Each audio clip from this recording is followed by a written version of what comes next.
রাজধানীর চীন মৈত্রী সম্মেলন কেন্দ্রে আয়োজন করা হয়েছে জ্বালানি খাত বিষয়ক প্রদর্শনী। এখন চলছে উদ্বোধনী অনুষ্ঠান। আমরা সরাসরি সেখানে যুক্ত হচ্ছে। সমস্যা হলো আমাদের পলিসি। কিছুদিন আগে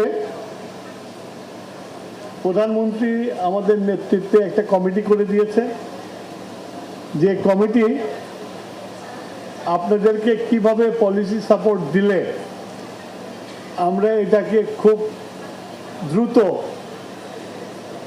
ইমপ্লিমেন্টেশনে যেতে পারি, সেই জন্য আমরা চেষ্টা করছি। আমাদের অলরেডি একটা মিটিং হয়ে গেছে, আমাদের বেসটা ঠিক করে ফেলেছে। আমি বিশ্বাস করি, একজন ব্যবসায়ী হিসাবে আমি বিশ্বাস করি যে গভর্নমেন্ট যদি কোনো সেক্টরকে পলিসি সাপোর্টটা ঠিক মতো দেয়, তাহলে দেশে বিপ্লব আনতে পারে।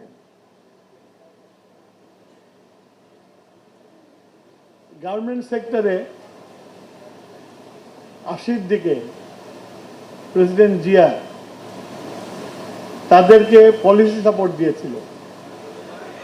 এই যে আজকে আপনারা বন্ডেড ওয়্যারহাউস, তারপর ব্যাক টু ব্যাক এলসি, যেটা দিয়ে বাংলাদেশে গার্মেন্টসের রেভলিউশন হয়ে গেল, যেটা দিয়ে বাংলাদেশের আমাদের গ্রামে গঞ্জের মেয়েদের